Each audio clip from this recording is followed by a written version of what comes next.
कहते हैं कि अमावस्या की रात काली शक्तियां अपने चरम पर होती हैं और अपने लिए शिकार की तलाश में रहती हैं। इसलिए कहा जाता है कि अमावस्या की रात बहुत सावधान रहना चाहिए और भूल कर भी रात के अंधेरे में बाहर निकलने की गलती नहीं करनी चाहिए। लोग जब ये सब बातें बोलते थे तो मुझे ये महज उनका अंधविश्वास लगता था। मुझे भूत प्रेत और उनसे जुड़ी कहानियों पर कभी विश्वास नहीं होता था।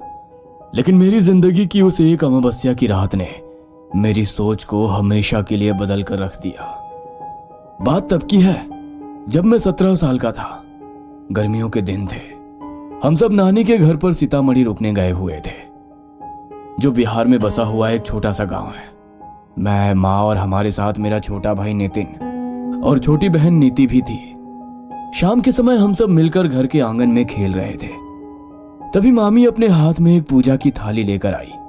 उन्होंने घर की चौखट के बाहर जाकर दीवार और दरवाजे पर हल्दी के कुछ टीके लगाए और अपने हाथ पर हल्दी लगाकर दीवार पर उसकी छाप लगा दी। मुझे कुछ समझ नहीं आया तो मैंने मामी से पूछा, अरे मामी, ये आप क्या कर रही हो? घर के बाहर ये हल्दी के टीके क्यों लगा रही हो? तभी नानी अपनी लाठी के सहारे चलती हुई आंगन में आई। बेटा, आज रात अमावस की रात है। गांव में आज की रात काली शक्तियां भटकती रहती हैं, इसीलिए घर की सुरक्षा के लिए सब गांव वाले अपने घर के बाहर ये हल्दी के टीके लगाते हैं ताकि किसी भी काली शक्ति का साया घर पर ना पड़े। क्या नानी, आप भी दुनिया कहां से कहां पहुंच गई है और आप अभी भी इन मनगढ़ंत बातों पर विश्वास करते हो? शहरों में तो कोई ऐसा कुछ नहीं करता, लेकिन फिर भी वहाँ ऐसा कुछ नहीं होता। लेकिन ये गांव है बेटा, यहाँ पर ये सब चीजें बहुत आम है। चलो अब तुम अंदर जाओ और सुबह होने तक अब कोई भी घर के बाहर नहीं निकलेगा। मुझे उस समय उन सब की बातें मंदगढ़ंत लग रही थी, लेकिन मैं बड़े लोगों से बहस भी क्या करता, इसलिए चुपचाप अंदर कमरे में चला गया। मामा जी भी उस दिन सूरज ढलते ही घर आ गए। गली के बच्चे जहां रात तक गली में खेलते रहते थे, आज शाम के 7 बजे ही वो गली भी एकदम सुनसान हो गई। गांव के लोग भी ना कितने डरपोक होते हैं। अमावस्या की रात की फालतू अफवाहों से सब अपने घरों में छिपकर बैठ गए। नहीं समीर भैया, ये सब अफवाहें नहीं है। गांव के बहुत से लोगों ने अमावस की रात को चुड़ैल, प्रेतों और डायनों को गांव में भटकते हुए देखा है। और हमारे घर के सामने वो जो पीपल का पेड़ है, सतीश काका ने तो पिछले साल अमावस की रात को उस पेड़ पर चुड़ैल को देख लिया था। उसके बाद उनकी जो हालत खराब हुई, पूरे 1 महीने में जाकर अपने बिस्तर से उठ पाए थे। अच्छा, तब तो अब मैं भी उस चुड़ैल को देखूंगा। मैं भी तो देखूं वो चुड़ैल तुम्हारे गांव वालों को ही दिखाई देती है या मुझे भी दिखेगी। आज रात मैं छत पर सोऊंगा और देखूंगा कि मुझे कोई चुड़ैल दिखती है या नहीं। वीर मेरे मामा जी का बेटा था। उसने मुझे समझाने की बहुत कोशिश की, लेकिन मुझे तो बस सबको झूठा साबित करना था। इसलिए मैंने छत पर सोने की जिद बांध ली। देखो भैया, मैं नहीं चाहता कि आपको कुछ हो। अगर आप मेरी बात नहीं मानोगे तो मैं सबको बता दूंगा, फिर कोई आपको छत पर नहीं जाने देगा। वीर की इस बात से मैं समझ गया कि अगर इसके सामने मैं छत पर गया तो कोई मुझे छत पर जाने नहीं देगा। अच्छा ठीक है, नहीं जाऊंगा मैं छत पर, तू निश्चिंत रह। मैंने वीर को ऐसा विश्वास दिलाया और उसके साथ कमरे में जाकर सोने की एक्टिंग करने लगा। उसी कमरे में हमारे साथ मेरा छोटा भाई नितिन भी सोया हुआ था। थोड़ी देर बाद वो दोनों बातें करते करते गहरी नींद में सो गए। मैंने अपना फोन लिया और चुपके से दबे पांव सीढ़ियों से होता हुआ एक चटाई लेकर छत पर चला गया। मैंने छत पर चटाई बिछाई और उस पर लेट गया। मेरा चेहरा गली की तरफ था। छत पर जो 4 दीवारें बनी हुई थी, उसमें बहुत सारे खाने बने हुए थे, जैसे अक्सर पहले के घरों में बने होते थे, जिससे बाहर का नजारा बिल्कुल साफ दिखाई देता था। रात अमावस्या की थी तो चांद की कोई रोशनी नहीं थी, लेकिन घर के सामने जो पीपल का पेड़ था, उसके नीचे बहुत सारे दिए जले हुए थे, जिन्हें गली मोहल्ले के लोगों ने ही जलाया था। मैं बहुत देर तक एकटक उसी पीपल के पेड़ की तरफ देखता रहा, लेकिन मुझे कुछ भी दिखाई नहीं दिया। तो मैं बोर होकर अपने फोन में गेम खेलने लगा। मुझे छत पर आए लगभग 1 घंटा बीत गया था। रात के लगभग 1:30 बज गए थे। मुझे हल्की हल्की ठंड लगनी शुरू हुई तो मैंने सोचा कि नीचे चला जाता हूं। मैं चटाई से उठने ही वाला था कि तभी मुझे लगा कि मेरे पीछे से अभी अभी कोई चल कर गया है। मुझे लगा कि शायद नीचे किसी को मेरे छत पर होने का पता चल गया है और शायद मामा जी मुझे बुलाने के लिए छत पर आए हैं। मैं पीछे मुड़ा, लेकिन देखा कि छत पर तो कोई है ही नहीं। तभी मुझे लगने लगा कि इस बार फिर से कोई तेजी से चलता हुआ मेरे पीछे से गुजरा है। मैं जैसे ही पीछे मुड़ा तो मुझे लगा कि अभी यहां पर कोई था जो अचानक से कहीं गायब हो गया। मैं हक्का बक्का डर गया। मेरे दिल की धड़कन भी तेज हो गई थी। एक बार तो मैंने सोचा कि मैं नीचे चला जाऊं। मेरी वहां से हिलने की भी हिम्मत नहीं हो रही थी, लेकिन फिर भी मैं हिम्मत करते हुए उठने के लिए मुड़ा। तभी मेरी नजर सामने की सीढ़ियों पर पड़ी। अंधेरे में कुछ साफ दिखाई तो नहीं दिया, लेकिन मैं जानता हूं कि वहां पर कोई खड़ा था। वो कोई परिवार वाला नहीं था। अपने चेहरे पर हाथ रखकर वो अपनी हंसी दबाने की कोशिश कर रहा था, लेकिन उसकी हंसी की एक भयानक आवाज धीमी धीमी मेरे कानों में पड़ रही थी। उसे देखकर मेरे रोंगटे खड़े हो गए। मैं इस हद तक डर चुका था कि मुझे ऐसा लग रहा था जैसे मेरी मौत आज मेरे सामने खड़ी है। मैंने डर के मारे अपनी आंखें बंद कर ली और धीरे धीरे मेरे कानों में पड़ रही वो हंसी की आवाज भी शांत हो गई।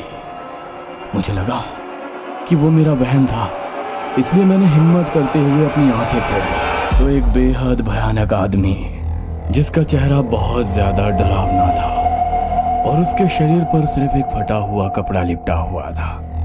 वो ऐसा लग रहा था मानो किसी ने कब्र से खोदकर किसी के मुर्दे को बाहर निकाला हो। वो बहुत तेजी से मेरी तरफ हवा की गति से दौड़ता हुआ आया और मेरे शरीर से आर पार हो गया। डर के मारे जो मेरा हाल था वो मैं बयां भी नहीं कर सकता।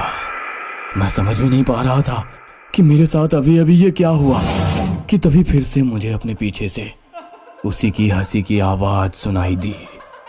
मैं इतना डर चुका था कि अब फिर से पीछे की तरफ भी देखने की हिम्मत नहीं हो रही थी कि तभी वो आवाज धीरे धीरे तेज होने लगी, मानो वो बढ़ता हुआ मेरी तरफ ही आ रहा था। मैंने जरा सी गर्दन घुमाई तो वो बिल्कुल मेरे बगल में बैठा हुआ मुझे ही घूर रहा था। मैंने बहुत जोर से चिल्लाने की कोशिश की, लेकिन मेरी आवाज मेरे गले में ही दबकर रह गई। तभी वो उठा और छत की दीवार की तरफ भागता हुआ छत से नीचे कूद गया। इससे पहले कि मैं इस सदमे से उभर पाता, तभी मुझे गली की तरफ से पायलों की आवाज सुनाई दी। मैंने मुड़कर गली की तरफ देखा तो मेरा ध्यान सीधे पीपल के पेड़ पर पड़ा। मैंने जो उस रात अपनी आंखों से देखा वो मैं कभी भूल नहीं सकता। पीपल के पेड़ से लटकी हुई एक चुड़ैल मेरी ही ओर देख रही थी। वो मेरी ओर देखकर बहुत ही भयानक तरीके से हंसी। तभी मैंने देखा कि पड़ोस में रहने वाले मेरे मामा जी के दोस्त सतबीर सिंह अपनी साइकिल पर आ रहे थे। शायद वो कहीं काम से गए थे और काम से लौटने में उन्हें बहुत देर हो गई थी। वो अपने घर की तरफ बढ़ रहे थे, लेकिन बहुत घबराए हुए थे। तभी वो साइकिल चलाते हुए उसी पीपल के पेड़ के पास पहुंचे। मैंने देखा कि अब वो चुड़ैल वहां पर नहीं है, पर सतबीर मामा जी को वहां पर देखकर मेरी रूह कांप रही थी। मैं जानता था कि वो मामा जी को नुकसान जरूर पहुंचाएगी। मैंने डर के मारे कुछ पलों के लिए अपनी आंखें झपका ली, लेकिन जब दोबारा आंखें खोलकर देखा तो ना तो वहां पर सतबीर मामा जी थे और ना ही वो चुड़ैल पेड़ पर लटकी हुई थी। मुझे लगा कि अब सब कुछ बिल्कुल शांत हो गया है और सतबीर मामा जी भी अपने घर पहुंच गए हैं। मैं थोड़ा निश्चिंत हो गया, लेकिन तभी मुझे गली से एक अजीब सी आवाज सुनाई दी। मैंने चार दीवारी के उन खानों से पीछे गली की तरफ देखा तो वही चुड़ैल अपने हाथ में किसी के मांस का टुकड़ा लिए खाती हुई भाग रही थी। उस मांस के टुकड़े से खून गिरकर नीचे फैल रहा था। उसने मुझे भयानक तरीके से हंसते हुए देखा और मानो तेजी से दौड़ती हुई हमारे घर की तरफ आने लगी। मैं इससे ज्यादा बर्दाश्त नहीं कर सकता था, इसलिए डर के मारे मैं वहीं बेहोश हो गया। तभी थोड़ी देर बाद मेरे कानों में किसी की आवाज पड़ी। वो आवाज मेरी छोटी बहन नीति की थी। उसकी आवाज सुनकर मेरी आंख खुल गई। मैंने समय देखा तो 3 बज रहे थे। मैंने गली की तरफ देखा तो वो चुड़ैल अभी भी पेड़ पर उल्टी लटकी हुई मेरी तरफ देख रही थी। नीति ने मेरी तरफ देखते हुए मुझसे कहा, आप पूरी रात छत पर ही सो रहे थे क्या भैया? मुझे तो छत से बहुत अजीब अजीब आवाजें आ रही थी। मैं डरकर आपके कमरे में गई तो देखा आप वहाँ नहीं हो। मुझे लगा कि शायद आप छत पर होगे तो मैं ऊपर आ गई। अगर किसी को पता चल गया कि आप छत पर हो तो आपको बहुत डांट पड़ेगी। जल्दी से नीचे चलो। अब मुझे खुद से ज्यादा नीति की चिंता हो रही थी। मैं अपने लिए तो नीचे जाने की हिम्मत नहीं जुटा पा रहा था, लेकिन नीति को देखकर मेरे अंदर हिम्मत आ गई। मैंने उसका हाथ पकड़ा और उसे लेकर सीधा नीचे चला गया। नीचे जाकर देखा तो नानी जी अपने कमरे में भगवान के सामने जोत जलाकर पाठ कर रही थी। इसी बीच मेरा ध्यान गया कि नीति वहां नहीं है। मैंने नीति को ढूंढा लेकिन वो मुझे नहीं मिली। मैं बहुत बुरी तरह डर गया। मैं नीति को देखने के लिए जब अंदर कमरे में गया तो वो तो माँ के साथ गहरी नींद में सो रही थी। तो जो मुझे ऊपर बुलाने आई वो कौन थी? इससे पहले कि मैं कुछ और सोच समझ पाता, नानी माँ आई और मेरे माथे पर तिलक लगा दिया और बड़े ही चिंता भरे भाव से उन्होंने कहा, आज कुछ तो अनहोनी हुई है, वरना इतनी रात गए मेरा मन इतना बेचैन नहीं होता। ये समय पूजा पाठ करने का नहीं है। कोई हम पर वार करना चाहता है।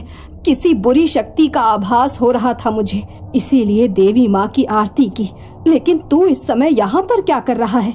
जाकर अपने कमरे में सो जा। नानी माँ की बातें सुनकर मुझे कुछ कुछ बात समझ में आ गई थी कि जो मुझे ऊपर बुलाने आई वो कोई और नहीं, शायद खुद देवी माँ थी जिन्होंने उस रात मेरी रक्षा की।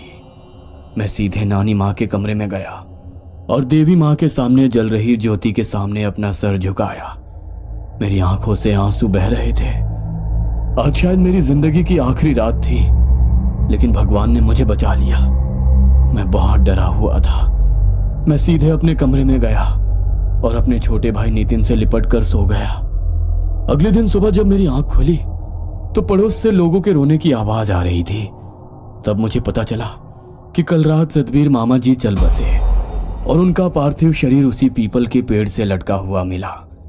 यह सुनकर मेरे रोंगटे खड़े हो गए और मुझे पूरा यकीन हो गया कि कल रात मैंने जो देखा वो कोई मेरा भ्रम नहीं था। उस रात के बाद मुझे यकीन हो गया कि भूत प्रेत सच में होते हैं और इन शक्तियों पर संदेह करने की गलती हमें कभी भी नहीं करनी चाहिए।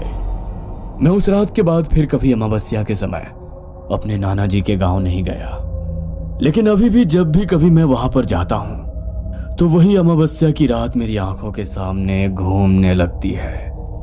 आज भी गांव में अमावस्या की रात को काली शक्तियां भटकती हैं और जो उनकी चपेट में आ जाता है वो उन्हें हमेशा के लिए अपने साथ ही लेकर चली जाती हैं।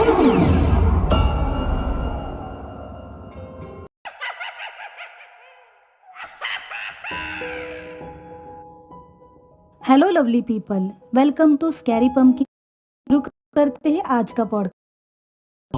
Horror twist MP red wolf के कपड़े ना